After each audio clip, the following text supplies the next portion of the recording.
시청자 여러분 안녕하십니까? 경제 인사이더들의 신박한 통찰과 함께하는 경제 인사이트 정철진입니다. 먼저 오늘 하루를 뜨겁게 달궜던 경제 뉴스 투데이 핫경제부터 살펴보겠습니다.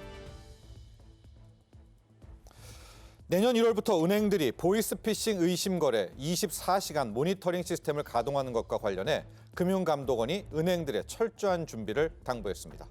은행들은 업무 시간 이외 보이스피싱 피해 취약 시간대에 24시간 대응 체계를 구축하기로 했는데요. 주중 오전 9시부터 오후 8시까지는 직원이 의심 건의 모니터링과 대응을 하고 주중 오후 8시 이후 또 주말과 휴일에는 의심 거래 탐지 즉시 자동 임시 조치가 가능하게 하는 방식입니다. 내년 초에도 기업 심리는 부진한 모습을 보일 것이라는 관측이 나왔습니다. 20일 한국경제인협회가 매출액 기준 600대 기업을 대상으로 기업 경기 실사 지수를 조사한 결과에 따르면 2024년 1월 기업 경기 실사 지수 전망치는 전월 대비 2.9포인트 하락한 91.1을 기록했습니다. 12월 실적치는 94.9로 전월 대비 5.7포인트 올랐습니다. 내년 전국 표준 단독주택 공시가격이 올해보다 0.57% 상승하고 표준지 공시지가는 1.1% 오릅니다. 이는 2005년 주택 공시제도가 도입한 이후 가장 낮은 수준인데 정부가 내년 부동산 공시가격의 시세 현실화율을 올해 수준으로 동결하고 올해 가격 변동성이 낮았기 때문입니다. 국토교통부는 내년 1월 1일 기준 표준지와 표준주택의 공시가격을 공개하고 소유자 의견을 받는다고 전했습니다. 표준지는 전국 3,535만 필지 중에서 58만 필지, 표준주택은 전국 단독주택 409만 호 중 25만 호가 그 대상입니다. 중국의 인민은행이 20일 금융기관의 대출금리 기준이 되는 우량 대출금리 LPR 1년물을 3.45%로 4개월 연속 동결했습니다. 인민은행은 이날 주택융자 금리 기준인 5년물 LPR도 4.2%로 6개월 연속 유지한다고 발표했습니다. 지금까지 투데이 핫경제였습니다. 여러분, 오늘 본격적인 오늘의 핫 이슈 이야기 나눠보기 전에요. 반가운 소식 한 가지 전해드리도록 하겠습니다. 영국 시사 주간지죠. 이 이코노미스트가 올해 경제협력개발기구 OECD 소속 35개국 35개 나라의 경제 성적을 매긴 결과 우리나라가 2위를 기록했습니다. 이번 평가는 작년 4분기부터 올해 3분기까지 근원 물가지수와 인플레이션 폭, GDP 성장률, 고용 증가율, 주식시장, 이 주가 수익률 등을 종합적으로 보고 국가별 순위를 매긴 결과라고 하는데요. 2위라는 이 좋은 평가를 받은 만큼 내년 우리 경제도 활력을 되찾았으면 하는 바람 가져봅니다. 자, 현재 우리 경제 분야에서 또 활력을 찾았으면 하는 또 어떻게 될까 궁금증이 있는 시장이 있죠. 바로 부동산 시장인데요. 오늘 경제인사이트에선 올해 부동산 시장 리뷰와 함께 2024년 부동산 시장의 전망, 또 바뀌는 부동산 제도에 대해서 심도 있게 이야기 나눠보겠습니다. 자세한 내용 먼저 화면으로 만나보시죠.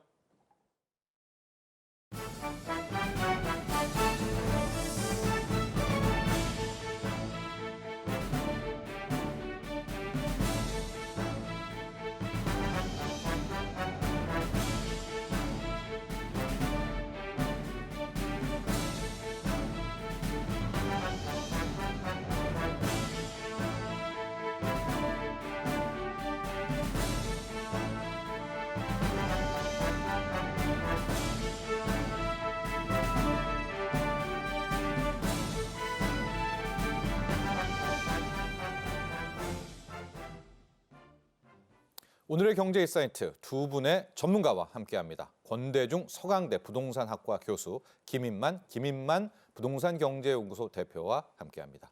안녕하십니까? 안녕하세요. 안녕하십니까? 네.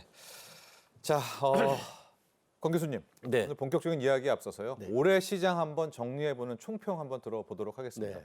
작년 말, 올해 1월만 하더라도 이대로 무너지는 거 아니냐 좀 그런 두려움도 있었습니다. 그렇죠. 그런데 좀 한 해가 마무리되면서 생각보다는 나쁘지 않았다 이런 평가도 나오고 있습니다. 네. 올 한 해 부동산 시장 좀 정리해 주시죠.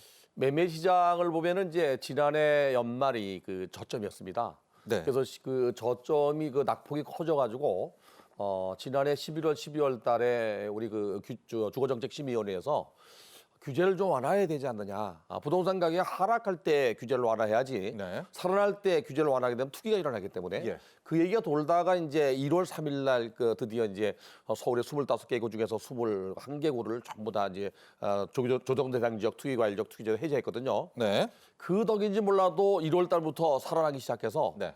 5월 달까지 그 하락폭이 계속 줄었습니다. 줄다가 이제 5월 중순부터 가격이 올라서 불과 11월 달까지 올랐죠. 그러다 다시 좀 이제 하락하는 시기인데요. 결국에 결론적으로 말씀드리면 이제 연착륙을 성공시켰다. 했다. 네. 그렇게 판단할 수가 있고요. 또 21년도 8월 달부터 금리가 오르기 시작했는데요. 예. 정점이 아마 9월, 10월 달이었을 겁니다, 아마. 근데 그 이후에 이제 가격이 하락하면서 깡통 전세, 역전세나 또는 이제 전세 사기 사건이 벌어졌죠. 네. 지난해보다는 그래도 올해 좀 가격이 조금 반등해서 그런지 이런 그 전세 사기 사건이 좀 줄었다. 네. 물론 이제 작년에는 많이 일어났었죠. 그래서 전세 시장도 좀 안정 시기로 접어들지 않았나. 그래서 매매 시장과 전세 시장이 낙폭이 줄면서 시장을 좀 안정화시키는 연착륙에 성공했다. 이렇게 볼 수 있습니다. 네. 자, 김유만 소장님. 그러고 보니까 작년 12월에요. 네. 주택담보대출금리 뭐 상단이 8%대까지 맞습니다. 무시무시했었죠. 네네. 이게 좀 올해 좀 금리도 좀 떨어지면서 숨통이 좀 트인 것도 같은데요. 네네. 올 한 해 부동산 시장 먼저 정리 좀 해주시면서 이야기 들어갈게요. 교수님 말씀하신 것처럼 비교를 하자면 2022년 너무 무서웠습니다. 네. 거의 패닉이라고 해도 저는 과언이 아닐 것 같은데요. 네. 금리가 제 예상보다도 1년 만에 저금리에서 제로금리에서 고금리로 갔기 때문에 네. 굉장한 공포에 휩싸이면서 집값이 떨어졌는데 고점 대비 한 30% 정도 하락을 했거든요. 이 예. 정도면 우리가 폭락이라는 표현을 쓰는데 폭락 수준으로 떨어졌고요. 이 정도 떨어지니까 정부가 이제 개입을 하게 되죠. 네. 규제를 다 풀어주면서 2022년보다는 2023년이 뭐 여러 가지 면에서 거래량도 좀 늘어났고요. 분위기 자체도 좋았는데 추석 지나고 분위기가 또 살짝 달라집니다. 예. 이게 2022년은 냉탕이었고요. 예. 2023년 상반기 추석 전만 하더라도 온탕. 예. 온탕이었다가 추석 지나면서 이제 물이 약간 미지근해지면서 이게 점점 식어가는 듯한 느낌?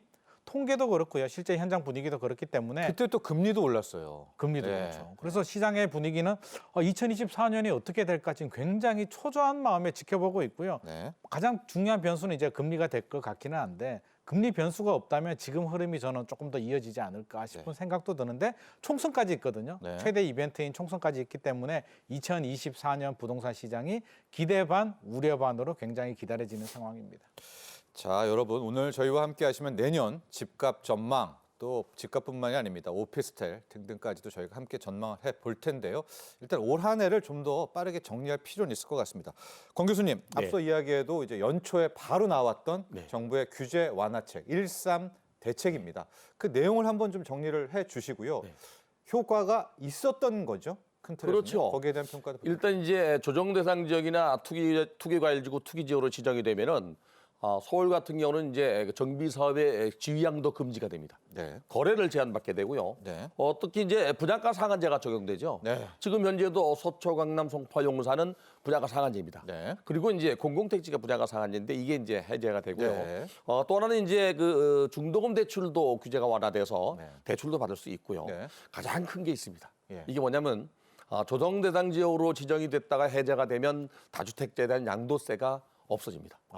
다시 말하면 1가구 3주택은 첫 번째 파는 주택이 최고 세율이 82.5%였어요. 네. 그리고 1가구 2주택은 71.5%였는데 중과를 때렸죠. 그럼요. 네. 그래서 이게 그 6 내지 45%를 그 이후에 뭐 30%씩 이렇게 중과했던 게 예. 그게 사라졌습니다. 예. 이게 가장 크다고 보여지고요. 예. 또 하나는 이제 그 다주택자의 그 무수의 청약이 가능했어요. 네. 미분양이 나는 경우 삼수의 청약도 가능하고 사실은 그 서울 시내는 뭐 삼수의까지 가는 사례는 없지만 네. 향후에 만약에 경기가 더 안 좋아지면 이게 가능하죠 이제는. 네. 그게 해제돼서 이렇게 그 규제 지역은 거래를 제한하고 수요도 억제하는 정책이었는데 또 여기다가 이제 과세까지도 했었는데 이게 다 사라졌다고 봐야죠. 네. 네. 그러니까 일단 해제 지역이 강남, 소초, 송파, 용산 빼고 다죠. 서초, 강남, 송파, 용산 네 군데입니다. 예, 네 근데 군데 이 빼고는 지역을 사실. 해제하지 않았던 것은 뭐 제가 회의 참석했었으니까. 아, 네. 네, 제가 직접 말씀을 드리면은 예. 이 지역은 뭐 살고 계시는 분들이 저한테 좀 뭐라고 할 수도 있겠지만 사실은 그 지역이 개발 호재가 있는 지역입니다. 예. 강남에 그 삼성동은 지하도시 계획이 있고요. 예. 특히 이제 누구나가 선호하는 서초 강남 지역 같은 경우는 그렇지 않아도 유동성 작업이 많아서 언제든지 집을 살 수 있는 여력이 있는 사람들이 많아요. 네. 여기에 그 한남 1구역부터 5구역까지 정비 사업을 추진했거든요. 지금 1구역은 해제됐지만은 3.3제곱미터당 거의 1억을 호가하는 그런 지역입니다. 지금도. 그래서 개발 호재가 있어서 투기가 일어날 가능성이 있는 지역을 뺀 나머지 부분은 전부 해제한 겁니다. 네. 그런데요, 교수님, 앞서 우리가 이제 이번 1.3 대책 중에 규제 완화들을 쭉 봤을 때 그 실거주 의무 요건 폐지라는 건 항목에 있었었는데 사실 제가 말씀 안 드린 게요. 예. 이게 그 규제 지역이 완화되면서 2년 거주 조건이 있어요. 예. 이거를 사실 주택법 개정안을 개정해야만 없어지는 내용입니다. 네. 이게 정부가 주택법 개정안을 여야가 합의를 해야 될 사항이고 네. 시행령이나 시행규칙은 대통령이 시행할 수 있어요. 예. 그래서 이거를 이제 해지하는 걸로 했는데 네. 아직까지도 여야가 이거를 합의를 못해서 법을 개정 못하고 있어요. 예. 그래서 이렇게 이제 실거주 2년 거주 조건을 폐지하는 것 때문에 그동안 이거를 믿고 분양을 받은 사람들이 지금 난감한 상태입니다. 예. 네. 이게 아마 내일 정도가 거의 마지노선일 네. 것 같은데요. 현재로서는 좀 더 기대를 좀 해보면 제가 되겠죠? 보기에는 예. 여야 합의가 지금까지 안 됐다면은 뭐 내일 하루 아침에 되지는 않을 거라고 보여져요. 예. 그 이유가 이제 선거를 앞두고 있기 때문에 요새 메가시티 서울 이야기하듯이 표를 의식한다면은 아마 투자하지 않은 사람이 더 많지 않습니까? 네. 그렇다면은 쉽게 해결되지 않을 수도 있습니다. 네. 자, 여러분 앞서 1.3 대책 중에서 분양가 상한제 실거주 의무 폐지요 부분은 내일까지 한번 우리가 기다려 보고 또 우리가 판단을 하면 될 것 같습니다. 김인만 소장님, 예. 올해 보니까 네. 거래량도 좀 풀린 것 같고요. 네네. 그렇습니다. 작년에 뭐 거래 절벽 이런 얘기도 많이 하고 그랬었는데 네네. 거래량이나 가격이나 좀 보더라도 그나마 좀 숨통은 트였다. 숨통 트였죠. 예. 1월까지만 하더라도 경착륙이었고요. 예. 교수님 말씀하신 것처럼 규제를 굉장히 파격적으로 풀어줬잖아요. 예. 강남 3구, 용산구 남겨뒀지만 저는 사실 마포하고 성동도 안 풀어줄 줄 알았거든요. 우리 예. 마용성이잖아요. 상징성이 있는 지역인데 예. 강남, 마용성을 두고 풀어주면은 이해를 할 수 있는데 저는 1.3 대책을 보고 깜짝 놀라는 게 아니 마포하고 성동도 풀어줬다고? 네. 너무 파격적인데 우리 사람들은요. 기대가 있고 예측이 있으면 예측 범위를 벗어나게 되면 패닉이 오는데 그게 긍정적인 패닉이 올 수도 있고요. 네. 부정적인 패닉이 올 수도 있는데 2022년 같은 경우는 금리가 우리 예측보다 너무 빠르게 올랐기 때문에 부정적인 패닉이 온 것이고요. 네. 1.3 대책은 저도 야 이렇게 풀어준다고? 특례보금자리까지 나오네? 금리는 멈췄네? 이 정도면 살만하지 않아? 가격도 떨어졌는데 라는 네. 생각이 듭니다. 파격적으로 저는 마포와 성동을 풀어준 점은 굉장히 좀 바람직하다. 네. 우리 기대를 뛰어넘었기 때문에 정책의 효과가 극대화된 것 같고요. 정책 효과 차원에서요. 효과 차원에서 예, 극대화됐고요. 효과 차원에서. 예. 자, 거래량 같은 경우는 이제 서울 기준에서 제가 말씀을 드리면 2022년 10월 거래량이 600건 정도 됩니다. 600 몇십 건 정도 나왔고요. 네. 7월이 700건, 8월이 800건인데 네. 서울 아파트가 180만 원 정도 되잖아요. 거기서 700개, 600개는 거의 올스톱입니다. 네. 거래 올스톱이고요. 진짜 어쩔 수 없이 팔아야 되는 분들, 부모님이 돌아가셔서 상속 물건들 예. 그런 몇 개 거래가 됐습니다. 거의 올스톱 상황이었고요. 1월은 이제 1.3 대책이 발표되면서 늘어나죠. 1,400건, 네. 2월이 2,400건, 3월이 2,900건, 4월부터 이제 3,000건대로 올랐습니다. 그래서 아마 한 8월, 9월까지도 3,800건대를 유지하다가 네. 추석 지나고 살짝 꺾였어요. 2,300건으로 내려왔는데 최악의 상황은 벗어났다. 네. 그렇다고 해서 기준점을 우리 부동산 시장 분위기가 과열됐던 2020년, 2021년하고 비교해 보면 그때는 5,000건에서 최대 15,000건까지 나왔거든요. 네. 서울 아파트 거래량이. 그때보다는 못하지만 최악의 상황인 2022년 하반기보다는 상당히 개선된 부동산 시장 흐름이 바로 2023년 올해입니다. 네. 그러고 보니까 2022년 하반기 때 1,000건도 안 되고 뭐 500건 그럼요. 그랬을 때 한번 그때 소장님과 네. 한번 방송하고 막 그런 생각을 맞습니다. 제가 기억이 한 납니다. 가지 말씀드릴게요. 네, 네. 2013년도 2월 그 25일 날 박근혜 대통령이 대통령 취임했거든요. 네. 그때 1월, 2월, 3월 달에 거래량이 전국적으로 3, 4만 건밖에 안 됐어요. 그래서 3월 12일 날 서수환 국토교통부 장관이 초대 장관이거든요. 예. 그전에 이제 국토해양부였는데 예. 들어와서 제일 먼저 내놓은 대책이 4.1 대책이라고 아. 부동산 시장 정상화 대책, 취득세 50% 감면 혜택이 있었어요. 네. 그래서 4월 달에 5만 가구 넘어갔고 5월 달에 7만 가구 넘어가더니 6월 달에 막달 효과로 11만 1천 가구 거래됐어요. 전국 기준입니다. 네, 그럼. 전국 예, 기준입니다. 전국 기준. 전국적으로 네. 꽁꽁 얼었었거든요. 예. 그래서 이제 주택 시장이 살아나기 시작한 거예요. 네. 네. 자, 그래서 오늘 올해는 서울 아파트 기준으로 이제 한 월별 3,000건에서 5,000건, 많게는 이 정도는 회복이 된 채로 자, 이제 내년으로 넘어갑니다. 권 교수님, 네. 내년 아파트 매매 가격 전망, 집값 전망 바로 부탁드립니다. 어렵습니다. 어렵습니까? 네. 내년에는 아마도 거래 시장이 지금 이제 하락하고 있는데요. 예. 제가 그 몇 달 전에 더블딥 현상이 벌어질 거라고 얘기를 했었어요. 예. 5월 달부터 가격이 올라갈 때 그 올라간 지역이 어디냐면요. 조금 전에 말씀드렸던 서초, 강남, 송파, 용산 거래 규제가 있는 지역부터 올라갔어요. 예. 그래도 이거는 정상 거래가 아니다. 이렇게 이제 예측을 하면서 올라가다 꺾일 가능성이 있다 했는데 11월부터 꺾였는데요. 예. 다시 말하면 이제 더블딥 현상이 떨어졌다 다시 올라가는 시장이 될 가능성이 있는데요. 네. 내년 상반기에는 뭐 경제도 아직 어려운 상황이고요. 고금리가 계속 지속될 거고. 네. 거기에다 또 요새 최근에 막 고유가까지 돼서 원자재 값도 올라갈 거고요. 대외 경제의 불확실성이 내수 경제를 이렇게 쉽게 뭐랄까 이렇게 완화시키지 못해서 내수 경제도 어렵다면 네. 내년 상반기의 거래 시장은 아마 지금보다 더 어려워질 가능성이 높다. 이렇게 진단할 수가 있고요. 예. 하반기에 만약에 금리가 인하된다면 물론 미국이 내려야 우리도 내리겠지만 꼭 거기에 영향을 받는 것보다 네. 물가가 올라가면 또 이 금리를 내리기가 어렵습니다. 네네. 그래서 내년 하반기에 한두 번 정도 금리를 내린다면 그나마도 그 숨통을 트이지 않겠나. 예. 그렇다고 해서 이 거래를 정상화시키기 위한 정부의 정책이 나오지는 않을 거라고 보여지고요. 예. 두 번째로 이제 전세 시장은 우리가 이제 그 전월세 시장의 등락폭은 매매 가격의 선행지수입니다. 예. 근데 최근에 전세 가격이 오르고 있습니다. 근데 이걸 가만히 분석해 볼 필요가 있는 게 네. 전세 가격이 오르는 게 비아파트 부분이 아니고 아파트 부분입니다. 이게. 네. 비아파트 부분은 현재 그 깡통 전세나 역전세나 또는 전세가 많이 나다 보니까 오히려 매물도 쌓이고 그 뭐랄까 그 금액도 떨어지는 그 보합세를 유지하고 있거든요. 네. 근데 이제 아파트 시장만 놓고 볼 때에는 막 가격이 드러나서인지 몰라도 굉장히 강세를 보이고 있거든요. 네. 지속적으로 만약에 전세 가격이 올라서 갭이 작아진다면 네. 갭 투자가 일어나면서 거래가 일어날 가능성이 있어요.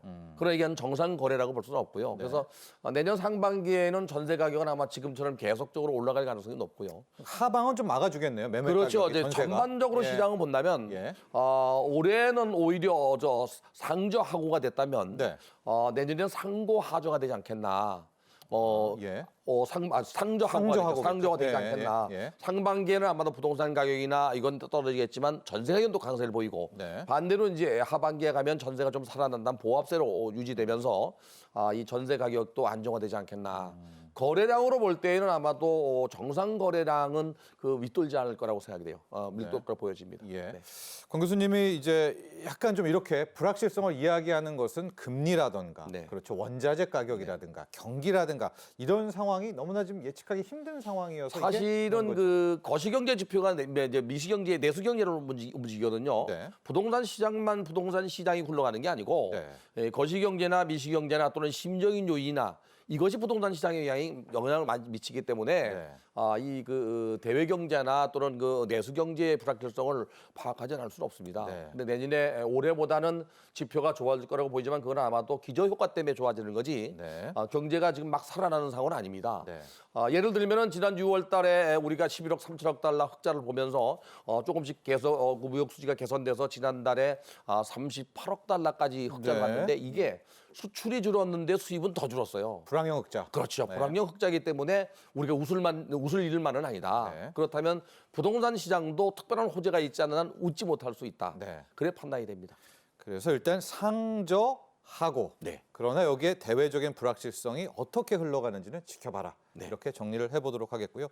김인만 소장님, 앞서 이제 권 교수님 이야기 중에서 전세만 한번 따로 빼어놓고 전망을 해보도록 하겠습니다. 네. 실은 연초만 해도 네. 역전세 막 대란이다. 역전세 때문에 오히려 매매 가격을 끌어내릴 것이다. 이런 전망이 있었는데 네. 앞서 이야기도 해주셨지만 전세 가격이 이게 지금 생각만큼 안 떨어지는 것 같거든요. 내년 전세 가격은 어떻게 될까요? 내년 교수님 말씀하신 것처럼 내년 전세 가격은 우리가 물론 뭐 기대를 하시는 분들도 있고요. 반대가 있을 수도 있는데 저는 예. 전세 강세로 예상을 합니다. 아파트입니다. 예. 빌라 오피스텔 아니고요. 예, 예. 아파트 시장 같은 경우는 강세가 될 수밖에 없는 상황이다라는 말씀을 드리고 싶은데 아, 네. 자, 일단 매매 시장을 잠깐 말씀드리면 뭐 네. 교수님께서 다 말씀해 주셨습니다. 아, 해주시죠. 저도 예, 100% 예. 공감을 하는데 네. 변수는 이제 금리하고 정책적인 변수가 있잖아요. 금리가 우리 예상하고 다르게 너무 빨리 생각보다 많이 인하된다면 부동산 시장이 매매 시장은 달라질 수는 있는데 시장 금리가 먼저 확 떨어지면 맞습니다. 근데 네. 전세 같은 경우는 뭐 금리가 많이 떨어지든 적게 떨어지든 크게 영향을 받지가 않고요. 예. 제가 왜 전세를 강세로 예상을 드리냐면 자, 생각을 해보면 요즘 매매 시장이 주춤하죠. 예. 교수님께서 내년에 상저하고를 예상한다고 했는데 예. 사람들은 마음은 똑같거든요. 올라가는 집을 사고 싶습니다. 네. 저도 마찬가지고요. 많은 분들이 실수요자들도 마찬가지입니다. 올라가는 집을 사고 싶은데 추가 상승에 대한 기대감이 지금 낮아졌어요. 예. 그래서 추석 지나고도 주춤하고 있는데 예. 자, 이런 분위기라면 매매 대기 수요가 전세로 유입이 됩니다. 일단 전세로 가서 살다가 관망하면서 금리라든지 여러 가지 변수들을 체크를 하고 내년 하반기에 살지 2025년에 들어갈지를 판단을 할 겁니다. 2년간 한번 보자. 보죠. 네. 그러면 매매 수요가 전세로 유입이 되면 전세 수요가 늘어나죠. 예. 또 하나가 아파트는 괜찮은데요. 빌라 오피스텔은 여전히 어렵습니다. 네. 깡통 전세, 뭐 전세 사기 아직도 네. 진행 중이고요. 네. 그러면 많은 실수요자들이 어떻게 판단을 하냐면 꼼꼼히 따져보고 돌다리도 두들기는 게 아니라 네. 아 됐어. 빌라 전세는 불안해, 네. 위험해. 네. 그러면 선택할 수 있는 방법이 두 가지입니다. 월세로 가거나 네. 아파트 전세 시장으로 유입이 되는데 네. 월세는 막상 현장에 가보면은요. 저도 이제 월세 이야기를 하거든요. 네네. 빌라 전세보다는 차라리 그냥 월세 가라라고 하는데 현장에 가보면 월세 매물 찾기가 굉장히 어렵고요. 월세 가격도 높습니다. 네. 그러면 월세가 답이 안 나오죠. 네. 아파트로 유입이 됩니다. 아파트 수요 자연스럽게 늘어나죠. 반대로 아파트의 공급 물량은 네. 입주 물량이에요. 네. 2024년 입주 물량 뭐 서울 기준에서 보자면 2023년 반토막이 납니다. 네. 조사 기관에 따라 차이는 있겠으나 네. 입주 물량이 줄어든다. 전세의 공급 물량이 줄어드는데 수요는 늘어난다. 어떻게 전세가 안 오르고 되겠습니까? 네. 전세는 당연히 오른다. 그래서 아파트 전세는 당연히 오르고요. 지역마다 편차는 있습니다. 입주 물량이 많이 나오는 지역들. 네. 강동구 같은 경우는 아마 우리 둔천주공이죠. 올림픽파크 포레온이 2025년 1월 12,000세대가 입주 예정이기 때문에 서울 강동 지역 같은 경우는 아마 2023년 하반기부터 입주장이 시작이 되면 네. 뭐 전세 상승 폭이 좀 약할 수는 있겠으나 그럼 전체적으로 본다면 아파트 전세는 강세가 될 것 같습니다. 가격적인 측면에서 어떨까요? 2년 전에 전세 가격이 굉장히 높았잖아요. 네네. 그래서 이제 2년 후, 뭐 내년에 맺는 전세 가격은 그때보다는 낮아서 역전세다라고 하는데 만약에 저는 내년에 그렇지 전세 않을 가격이 것 같습니다. 오른다면 그때 가격을 만난다. 만나거나 저는 올라갈 것 같습니다. 아, 왜냐하면 그래요? 예. 아파트는 깡통 전세 우려가 없어요. 전세 가율이 50% 정도이기 때문에 내 돈을 돌려받는 시장인데요. 인플레이션도 있고 최근 인플레이션 굉장히 심하잖아요. 예. 이게 실수요자 시장이기 때문에 아파트 같은 경우는 결국에는 2020년, 2021년에 굉장히 좀 왜곡이 됐죠. 네. 임대차 입법 때문에 네. 왜곡이 됐던 부분, 2022년에 금리가 너무 가파르게 올랐던 부분, 그런 부분 때문에 2022년에 큰 폭으로 하락을 했지만 네. 2023년 올해 어느 정도 이제 바닥을 다졌고요. 예. 2024년 내년부터는 아마 그렇게 떨어지는 현상을 발견하기 어려울 것이고 조금씩 올라간다면 아마 전고점을 뚫고 올라갈 가능성도 있습니다. 네. 권 교수님, 저희가 네. 지금 계속 이제 아파트 이야기만을 네. 하고요. 지금 네. 언론에서도 늘 아파트만을 다루는데 우리의 주거 문화를 보면은 오피스텔, 다세대, 다주택, 빌라 네. 많죠. 네. 이쪽을 저희가 따로 한번 점검을 해봐야 될 것 같아요. 특히 막 작년 올해 전세 사기 이런 문제도 많아서 전세 시장도 왜곡되고 뭐 월세 뭐 되고 있는데 어떻게 보십니까? 오피스텔, 다세대, 빌라. 그 말씀 드리기 전에 정부에다 대고 한 말씀 드리고 싶어요. 이게 이제 국정 TV니까. 예. 제가 회의에서도 말씀드렸지만은 이제 우리가 지난 10월 말 기준으로 미분양 주택이 5만 8천 가구입니다. 네. 그 중에 악성 미분양이 지금 이제 한 1만 가구 만 정도 가구? 조금 넘는데 네. 이 5만 8천 가구에 빠지면 안 된다고 생각해요. 이거는 30세대 이상 되는 아파트의 미분양 물량입니다. 네. 이게 비아파트 부분은 통계 하나도 안 잡혀 있어요. 네. 제가 이 말씀을 왜 드리냐면은 조금 전에 우리 김 소장도 말씀하셨지만은 이 비아파트 부분의 인기가 떨어지면서 미분양 엄청 쌓이고 있어요. 예, 맞습니다. 그래서 지지난달 말 기준으로 366개 건설사가 종합 건설사가 부도가 났어요. 예. 그러니까 조그마한 건설사가 이게 전부 비아파트 부분 공급이거든요. 예. 근데 이제 천만다행으로 지금 저 국토교통부 장관 후보로 좀 지정된 박상호 신임, 예. 신임 장관이 박사기 논문이 임대주택을 썼어요, 이 양반이. 네. 그래서 이 비아파트 부분의 활성화를 주장하고 있기 때문에 예. 아마도 취임하면은 지금 저 아파트 중심의 그 주택 공급 정책이 비아파트 부분으로 좀 이런 옮겨갈 가능성, 옮겨간다기보다는 좀 더 강화될 가능성이 있어요. 예. 그래서 내년에는 아마도 비아파트 부분에 대한 그 관심과 인기가 조금 올라갈 가능성이 있습니다. 네. 단지 이제 여기에 이제 그 화두로 등장하는 게 바로 이제 오피스텔이나 또는 도시형 생활주택이나 또는 뭐 분양형 호텔 같은 경우가 네. 그 숙박 시설 자체가 주택으로 인정해 달라는 경우도 있고 또 네. 빼달라는 경우도 있어서 집이냐, 논란이 있거든요. 아니냐. 네, 네. 그런 논란이 있어서 정부가 이번에 이제 실질적으로 거주하는 걸 중심으로 주택으로 하지만 세대별로 예. 세대가 사는 걸 주택으로 개념하겠다고 바꿨잖아요, 지금. 네. 이번에 발표했거든요. 그래서 그런 내용으로 볼 때 내년에 비아파트 부분이 올해보다는 좀 더 활성화되지 않겠나. 특히 이제 착공 물량이 거의 반토막 났거든요. 네. 뭐 서울뿐이 아니라 수도권이나 뭐 지방도 마찬가지인데. 워낙 인기가 없으니까. 예, 그렇죠. 비아파트 부분은 단기적으로 주택 공급이 가능해요. 네. 그래서 서민들 입장에서 볼 때는 선호하는 건 아파트지만 그래도 시장 안정화를 위해서는 비아파트 부분의 다세대 연립이나 또는 오피스텔 같은 경우가 주거용으로 사용되고 있으면서 시장 안정화에 기여를 하기 때문에 예. 아마도 내년에는 신임 장관도 그렇고 정부가 이 부분을 조금 정리해서 공급 활성화나 시장 안정화를 꾀하지 않겠나는 생각이 들어요. 네. 자, 비아파트 부분에 지금 쌓여 있는 이런 미분양, 이런 물량들이 오히려 역설적으로 내년에는 공급 쪽에서 네. 하나의 역할을 할 수도 네. 있겠다. 또 이런 전망을 함께 내주셨고요. 김현 소장, 이제 분양시장 한번 가보도록 하겠습니다. 네네. 작년 말부터 진짜 미분양 이야기 많이 나왔고요. 저희가 이제 오늘 방송 후반부에 부동산 PF 부실 문제도 할 텐데, 네네. 자, 그러나 또 분양시장을 놓고 보면 양극화 현상도 나왔다라고 하고요. 분양 네네. 시장도 한번 점검해 볼까요? 양극화 더 심해지고 있죠. 뭐 네. 분양 시장도 이제 결국에는 매매 시장하고 연동돼서 움직입니다. 뭐 집값이 올라가줘야 분양을 받고 싶은 마음이 생기는 거고요. 네.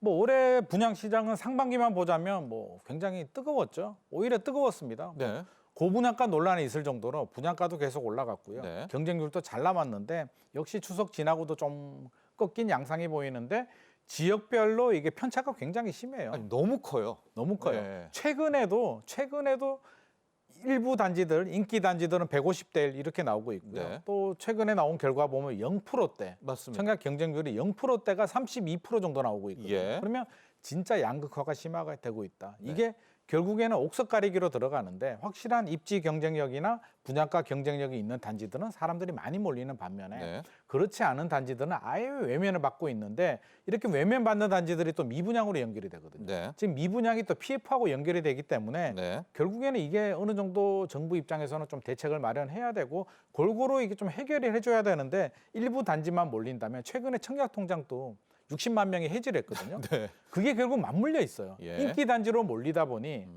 나는 가점제도 안 나오고 내가 예. 청약통장을 왜 가지고 가지?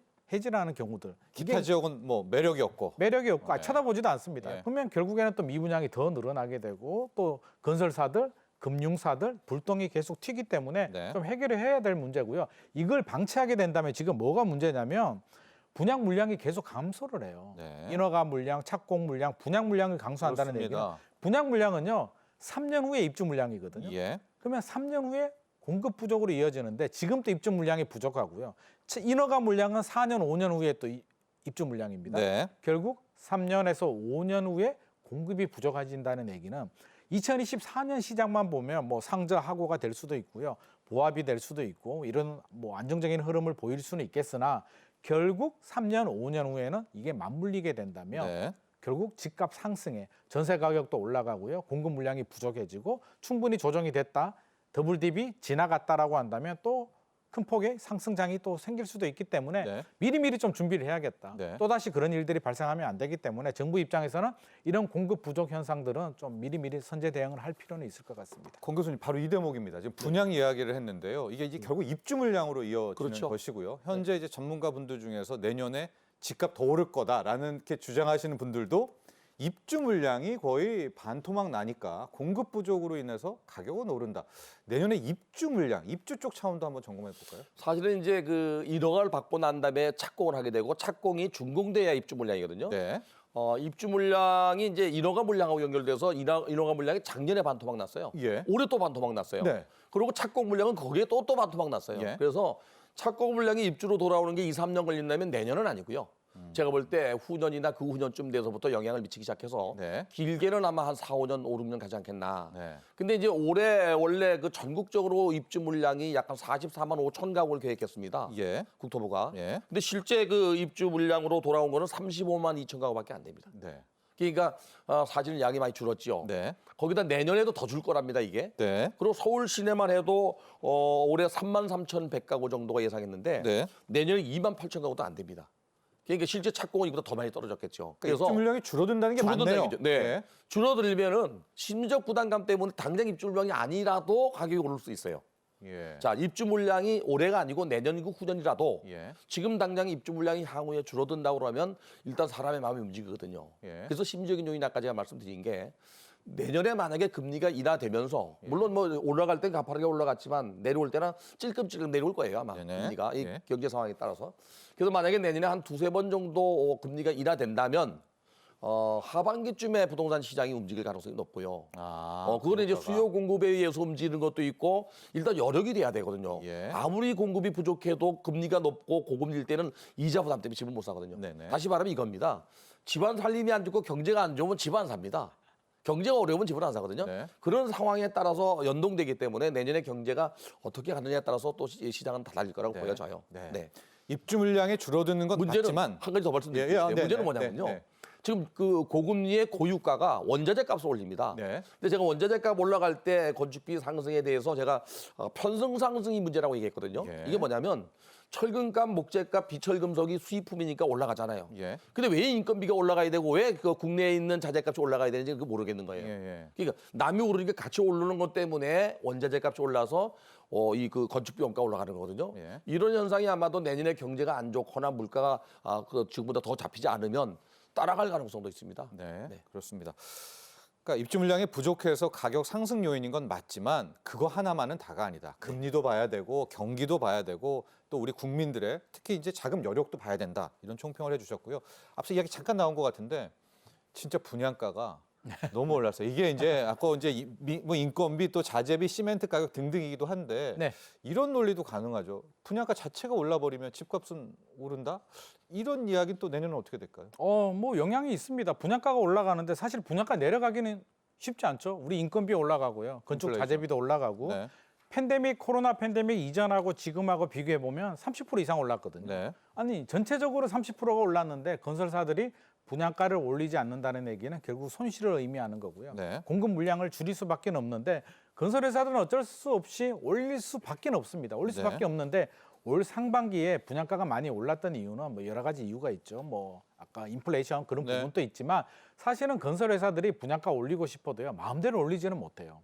왜냐하면 주변 시세가 있는데 터무니없이 올리게 되면 대규모 미분양이 발생하게 되고요. 예. 너무 저렴하게 분양하게 되면 그 마진을 계약자가 다 가져가기 때문에 건설회사 입장에서는 주변 새 아파트 시세대로 비슷하게 네. 어떻게 보면 이런 표현이 좀 그렇지만 정말 이게 고분양가도 아니고요. 저분양가도 아니고 딱 애매한 수준으로 딱 책정을 하거든요. 네. 할까 말까 하는 수준으로 책정이 되는데 올 상반기에는 주변 시세가 다 올랐습니다. 네. 올라가니까 분양가도 같이 올라갔는데 많은 사람들은 건설회사들이 분양가를 그냥 인위적으로 많이 올렸다라고 하는데 주변 시세가 네. 올랐기 때문에 올라간 거고요. 인상 요인들은 분명히 존재한다. 우리 통계를 보더라도 2022년 1월 평균 3.3제곱미터당 평당 전세 가격이 전국이 1,417만 원이었는데요. 네. 2023년 올해 10월이 1,681만 원, 네. 264만 원이 늘어났는데 이게 우리 국민평형이라고 하죠. 구평이라고 하는데 전용 84, 34평 아파트로 하면 한 9천만 원 정도 올랐습니다. 네. 그러니까 1년 반 만에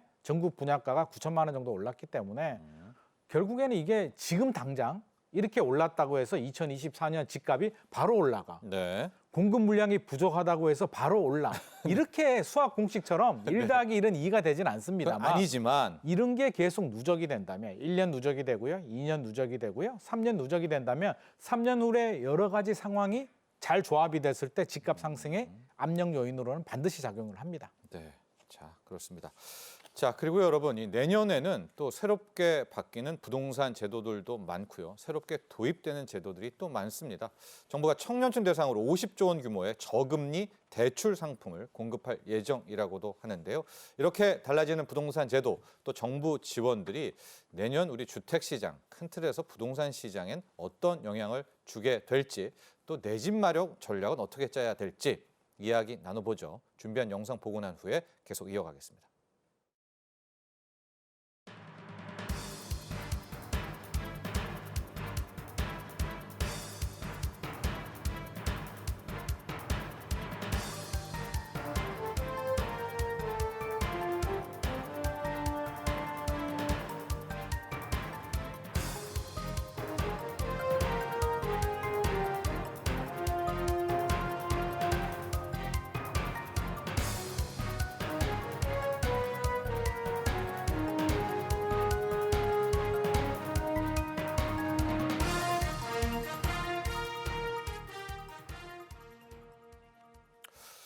권 교수님, 내년에 달라지는 제도 또 특히 올해도 특례 보금자리론이 있는 것처럼 정책 모기지도 꽤 많이 좀 준비를 하고 있는 것 같고요. 굉장히 양은 많습니다만 네. 좀 핵심적인 것 몇 개 하나하나 좀. 우선은 내년에는 그 주택 시장, 특히 부동산 시장에서의 변화는 20, 30대 또 청년층과 신혼부부 중심으로 많이 변하고 있습니다. 예. 네, 특히 이제 신혼부부 같이 이렇게 아이를 낳는 경우는 2년 이내에 예. 주택을 분양받게 되거나 전세를 가게 되면 여러 가지 혜택이 많습니다. 예. 예를 들면 2년 이내에 출산한 무주택자는 예.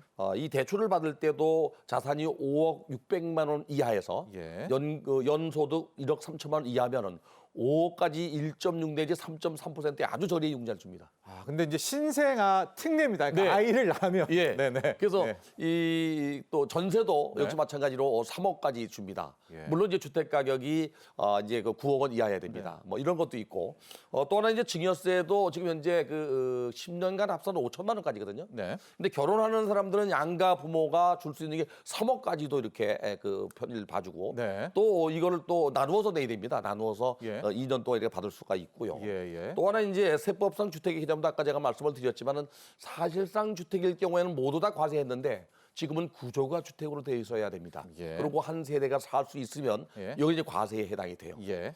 가장 중요한 것은 두 가지입니다. 하나는 재건축 초과이익 환수제가 여야 합의로 통과됐죠. 네. 네, 이게 지금 현재 가구당 3천만 원이 넘는 경우에 최대 50%까지 물려던 것이 네. 가구당 이제 8천만 원 올라갔고요. 구간도 지금 현재 5천만 원으로 이렇게 벌어졌습니다. 네. 그래서 사실은 이제 지금까지 5군데밖에 그 연립주택 5군데밖에 과세한 적이 없는데 상당히 대폭 완화됐습니다. 예. 문제는 그래도 이게 2006년부터 시행된 개발이익 환수에 관한 법률에 의해서 만들어진 재건축 초과이익 환수제가 시행된다는 데 의미가 있고요. 어느 정도 이 수익이 남으면 부과한다는 데 의미가 있습니다. 예. 그래서 이게 좀 완화됐기 때문에 내년도에는 이 재건축 시장이 좀 더 활성화될 수 있고요. 예. 여기에 이제 또 편승해서 일개 신도시 특별법, 소위 말하는 노후도시 특별법이라는 게 있거든요. 네. 이게 또 여야 합의로 통과가 됐어요. 네. 이거는 이제 그 100만 제곱미터 이상 되면서 이 택지 개발 수익, 구획정의 사업으로 사업을 했던 지역이 모두 해당됩니다. 네. 당장 일개 신도시 분당, 일산, 평촌, 중동 3번 29만 2천 가구가 다 해당됩니다. 그게 이제 4월 시행이죠. 시행하기가 내년에. 네. 여기에 이제 또 편승해서 용적률도 올려주고 또 통합 시험도 하기 때문에 아마 네. 탄력을 받지 않겠나. 예. 이 두 가지가 내년에 가장 변하는 것에서 가장 큰 그 이슈가 될 것 같고요. 네. 그다음에 이제 5월 달에는 이제 신생아 특별 공급 제도가 또 신설됩니다. 네네. 그래서 집적이 공공 분양이나 또는 민간 분양에서 이 아이를 낳는 경우 혼인 여부에 관계없이 아이를 낳으면 네. 이 분양에 특혜를 줍니다. 이게 또 특히 이제 LH가 뉴홈이라고 해서 네. 전체 50만 호 가구 중에서 내년에 아마 사전 청약을 많이 할 것 같아요. 아직 발표하지는 않았습니다. 네. 이것도 아마 좀 기회가 될 수 있고요. 또 하나 이제 7월 달에 임대 사업자들 같은 경우는요. 네. 지금 이제 10년입니다. 네네네. 이럴 때 대출도 안 됐고 여러 가지 그 규제가 많았는데 그렇죠. 이게 이제 무조건 그 세입자가 그 전세 보증금 반환 보증 제도에 가입을 해야 됩니다. 이 세입자가. 예. 이게 이제 실제 임대금의 100%까지 하는 걸 90% 낮추고 낮춰졌고 네. 또 공시가격이 145% 낮춰졌어요. 그래서 좀 안정적으로 가입해서 보호받을 수 있는 제도가 좀 만들어지지 않았나 그런 생각이 들고요. 네. 하반기에는 이제 출산양육을 위한 취득세도 감면할 계획이랍니다. 네. 아직 진행되지 않았고요. 알겠습니다. 자, 굉장히 많습니다. 그래도 좀 몇 가지 체크 포인트 줬죠. 일기 신도시 특별법 같은 것들, 또 재건축 초과이익 환수제들 완화한 부분들, 또 이제 신생아, 특히 젊은 층들에 대해서 상당 부분 이제 혜택들을 주는 부분인데요. 이 대목입니다, 김인만 소장님. 지금 좀 보면 올해도 그랬지만 정책 모기지라든가요, 이런저런 혜택들이 2030에 많이 집중이 되어 있다. 네네. 특히 내년에도 정책 상품 거의 한 50조 원 규모가 또 뭐 이야기도 나오고 있는데 네. 영끌 부추기는 거 아니야? 이런 지적은요. 뭐 충분히 비판의 목소리가 나올 수는 있습니다만 최근에 출산율을 보면 이거 안 할 수가 없거든요. 네. 최근 출산율이 뭐 전 세계적으로 오히려 일본보다도 우리가 더 훨씬 더 심각한 상황이기 때문에 저는 네. 혜택을 줄 수밖에 없다고 생각하고요. 이거는 선택의 문제잖아요. 선택의 문제라면 이 수요자가 판단을 해야 됩니다. 네. 이게 정책 상품들이 나왔다고 해서 내가 자금력이 부족하고 굳이 살 생각이 없는데 혹시라도 나 혼자 뒤떨어질 것 같은 그런 두려운 마음에 무리해서 내가 연끌해서 사야 되는 부분인가, 네. 내가 필요해서 사야 되는 부분인가는 좀 구분할 필요는 있을 것 같고요. 내가 필요한데 자녀도 출산하고 안정적인 주거 환경을 만들고 싶다라고 한다면 이런 정책 상품들은 저는 적극적으로 활용하시는 게 좋겠다라는 네. 생각이고, 청년들한테도 혜택이 많잖아요. 뭐 네. 청년 주택 드림 통장 같은 경우는 금리가 무려 4.5%가 적용이 됩니다. 예. 이거는 청약을 하지 않아도요. 4.5%면 그냥 이 상품 자체가 재테크거든요. 이런 거 적극적으로 활용하시는 게 좋겠고, 우리 그 미성년자들 청약 통장을 만들면 미성년자들은 2년만 인정이 됐는데 네. 내년부터는 이제 5년까지 5년. 또 연장이 네. 되니까 여러 가지 혜택들이 많이 나온다. 우리 기성세대들은 조금 억울할 수도 있어요. 네. 나는 집 안 사고 이렇게 40, 50까지 이렇게 열심히 준비하고 있었는데 네. 왜 2030들한테 혜택을 많이 주냐라고 좀 억울해하시는 분들이 있는데, 저는 이 파이 자체가 커질 수가 없다면 결국에는 우리 미래 세대를 위해서 좀 양보를 할 필요도 있기 때문에 이런 정책들은 저는 좀 바람직하다. 그리고 1년 뭐 이런 상품들이 아니라 앞으로 계속 일관성 있게 이렇게 지원을 해준다면 2024년에 꼭 해야 돼라는 건 아니잖아요. 네. 그러니까 일관성 있게 정책을 시행해 준다면 연끌이 아니라 필요할 때 내가 필요할 때 그렇게 활용할 수 있을 것 같습니다. 앞서 혜택들 보시면은요, 키워드에 신생아, 신혼부부, 청년 뭐 이런 단어들 많이 보이실 것 같습니다. 여기 해당되는 분들도 뭐 이야기하셨지만은 너무나 막 들뜬 마음에 쫓기듯이 한다기보다 좀 분석을 하고 이런 혜택도 함께 누리시기를 바랍니다. 자, 권 교수님, 이 얘기는 꼭 하고 가야 될 것 같아요. 자, 부동산 PF 부실 문제입니다. 올해 연초에도 이거 올해 터진다 그런 얘기 많았는데 일단 안 터졌습니다. 그리고 내년으로 갔는데 현재 우리의 부동산 PF 부실 현황 또 어떻게 풀어야 될지까지도 함께 가죠. 지난 9월 26일 날 정부가 구육 대책을 내놨습니다. EPF 대책입니다.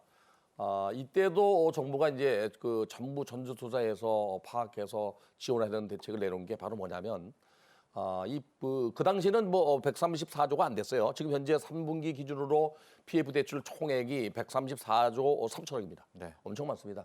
그래서 이 건실한 그 시공사 같은 경우는 대주단의 3분의 2 이상 동일하게 되면 이자를 연기해주는 그런 대책을 내놨고요. 네. 또 대주단 4분의 3 이상 그 동일하는 경우에는 여력이 있는 경우 추가로 더 보증을 해서 대출 받게 해줄 수 있는 그런 대책을 내놓은 상태입니다 현재. 네. 그런데도 불구하고 현재 PF 대출의 이자가 계속 고금리로 가기 때문에 어려움을 갖고 있는데요. 저는 정부가 그래도 그 당시 발빠르게 대책을 내놨다고 봐요. 네. 아마 이번에도 지금 현재 그 기재부 장관이나 또는 뭐 한국은행에서도 안심할 단계는 아니지만 위험한 단계라고 진단하고 있기 때문에 추가로 대책이 나올 가능성도 있습니다. 네. 근데 이 PF 대출은 문제가 뭐냐면요. 미분양 주택이 쌓이게 되면은 이게 이 PF 이자도 못 내고 원금도 못 내고 건축비도 충당이 안 되고 이 PF 보증을 줬던 그 메자리 파이낸싱 소위 말하는 브릿지론이나 또는 본 PF에 문제가 발생하면 제1금융권이 아니라 증권사부터 문제가 됩니다. 네. 그다음에 이제 제2금융권이나 뭐 새마을금권이 문제가 되는데 그렇죠. 제가 볼 때는 아마 상반기까지는 정부가 어떤 방법이든 간에 대책을 내놓을 거라고 봐요. 지금 현재 그 정부가 안심할 단계가 아니라고 얘기했다면 지금 국토부가 지금 전수조사하고 있습니다. 이 현장을 좀 더 조사해서 여력이 있거나 건실한 그 현장들은 살리고 네. 그렇지 않은 것들은 아마 이참에 조금 정리를 하지 않겠나. 정부의 방향은 아마 그런 것 같습니다. 네. 지금 PF의 현재 잔액이 134조 원 정도고요. 네. 이 중에서 지금 얼만큼이 정리가 될지, 완전 부실화가 될지는 여러 의견들은 나오고 있습니다. 제가 뭐 거기까지 이야기는 하지 않겠지만요. 김인만 소장님, 네.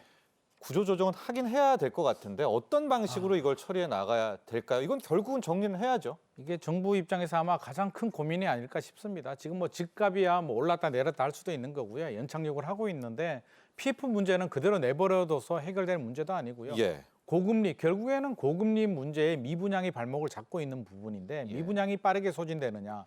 10월 기준으로 5만 8천 원대요. 1월이 7만 5천 원이었거든요. 예. 줄어들긴 했는데 가파르게 줄어들진 않고 있습니다. 여전히 악성 미분양은 더 늘어나고 있는 상황인데 네. 아마 총선 전까지는 아마 정부가 손대기는 좀 부담스러울 것 같고요. 네. 총선 지나면 본격적인 수술을 할 것 같은데 네. 수술 대상에 올라가는 이제 대상들이 나올 수는 있겠죠. 예. 아마 굉장한 파장이 예상이 되는데 결국에는 제가 볼 땐 수술을 하긴 해야 된다. 살릴 건설사, 네. 살리지 못하는 건설사를 구분해서 수술을 해야 될 것 같고요. 또 사전 뭐 미리 예방이라면 결국에는 미분양을 좀 소진해 줘야 되거든요. 그러면 2024년의 정책의 저는 최우선 목표는 미분양 소진에 좀 방점을 맞춰야 될 것 같습니다. 네. 그렇다면 첫 번째 건설사들이 자구 노력을 좀 해야겠죠. 네. 분양가 할인은 당연히 해줘야 될 것 같고요. 지자체들은 뭐 취득세 감면, 네. 정부는 양도세 감면이나 면제 혜택을 줘서 서울 수도권보다는 지방 미분양 주택을 사게 된다면 저렴한데 세제 혜택을 준다면 필요한 실수요자들한테도 혜택이 될 수도 있기 때문에 저는 미분양을 빠르게 소진시키는데 좀 정책의 역량을 집중하는 게 좋을 것 같습니다. 상가도 지금 보면 지식산업센터도 다 굉장히 공식이 어렵습니다. 어마어마합니다. 이것까지도 이제 처리를 해야 됩니다. 이거 그냥 끌고 갈 수는 없다. 이렇게 두 분의 전문가 모두 이야기를 해주셨고요. 자, 이제 정리를 해야 될 것 같습니다. 저희 시간이 한 3분 정도가 남았는데요. 이 점이 좀 큰 변수다라는 거 하나. 네. 그리고 내 집 마련 전략 두 가지를 한번 아주 임팩트 있게 전해주신다면요. 저는 금리가 인하되지 않는 한은 가처분 소득이 낮아지기 때문에 무리하게 집을 사지 말아라. 그리고 금리가 인하되기 되는 시점을 보고 사라. 네. 물론 이제 우리 김인만 선생님 아까 말씀드린 대로 가격이 올라갈 때 막 살라고 해요, 그죠? 올라가고 나서. 그때 사고 싶어요. 네, 사실은 내년 상반기가 내 집 마련 기회라고 봐요, 저는. 근데 이제 가장 좋은 방법은 그래도 분양가 상한제가 적용되는 지역이 있어요. 공공택지들. 네. 여기 뭐 무주택자가 노려볼 만하고요. 예. 아까 제가 말씀드린 대로 이제 신혼부부에게 여러 가지 혜택이 많기 때문에 네. 이거 꼭 활용해야 됩니다. 아, 네. 해당되시는 분들. 네. 금리가 1.6에서 3.3밖에 안 됩니다. 네. 여기다가 뭐 우선 분양해 주니까 네. 이게 이제 가장 좋고요. 네. 조금 이제 기성세대 같으면은 40, 50대 같으면은 뭐 네. 경매 물건이 2배, 3배 늘고 있습니다, 지금. 근데 이게 그 경매 물건 잘 분석하면 선수의 채권이 없는 깨끗한 것들은 일반 시중 가격보다 낮은 가격으로 낙찰받을 가능성도 있어요. 네. 여기도 한번 노려볼 만하고요. 네. 마지막 한 가지는 이제 그 어떤 집을 사더라도 내가 감당해낼 수 있는 범위 내에서 사야 됩니다. 알겠습니다. 자, 김유만 소장님, 이게 변수다. 그리고 내 집 마련 전략. 뭐 변수라고 하면 우리 의견은 똑같을 겁니다. 금리. 또 금리 얘기 안 할 수는 네, 없는데요. 네. 우리는 예측 범주가 있거든요. 예측 범주를 벗어나게 되면 이제 굉장히 혼돈이나 패닉이 오게 되는데 네. 지금 아마 한 번, 두 번 정도 내리지 않을까 우리가 예상을 하고 있습니다. 우리나라는요? 우리나라는요. 네. 그렇다면 금리가 안 내린다. 네. 안 내리거나 오히려 올라간다 그러면 큰 폭의 하락이 있을 수도 있고요. 네. 반대로 한두 번이 아니라 더 많이 내린다. 그러면 큰 폭의 반등이 있을 수도 있습니다. 네. 그런 예외적인 경우는 좀 우리가 생각을 해야 될 것 같고요. 일단 교수님께서 말씀해 주셨듯이 필요한 분들 있잖아요. 네. 자금력이 부족하고 필요 없는 분들이라면 조금 더 관망을 하셔도 되고요. 네. 돈이 있고 필요하신 분들이라면 이제 사야 됩니다. 필요하니까요. 네. 사야 된다면 뭘 해야 되냐면 뉴홈 사전 청약. 이건 절대적으로 유리하거든요. 네. 절대 놓치시면 안 되고요. 대상이 되는 분들, 네. 아까 우리 정책 상품들 있잖아요. 네. 청년들 상품들, 신혼부부들 적극적으로 활용해야 되고요. 네. 분양가 상한제가 적용돼서 가격이 저렴한 물건들. 고점 대비 20% 이상 내려온 물건들이 꽤 있습니다. 네. 30% 이상 떨어진 물건들도 있어요. 그런 물건들은 더블 DB 오더라도 네. 그 정도 수준이기 때문에 그렇게 전략적으로 접근하면 좋을 것 같습니다. 네, 알겠습니다. 자, 오늘 함께해 주신 두 분 감사합니다. 감사합니다. 네, 경제 인사이트 오늘 준비한 소식은 여기까지입니다. 미국 연방준비제도가 그동안의 긴축 정책을 졌고요. 내년부터는 금리 인하에 나설 것이라는 소식에 국내, 해외 모두 세계 증시의 산타랠리 기대감이 커지고 있습니다. 내년 우리의 주식시장 역시 추가 상승 기대감 아주 커지고 있죠. 다음 이 시간 경제 인사이트에선 내년 국내 주식시장 시장 전망과 함께 눈여겨볼 업종, 섹터, 투자 전략까지 짚어보도록 하겠습니다. 오늘도 함께해 주신 시청자 여러분 감사합니다.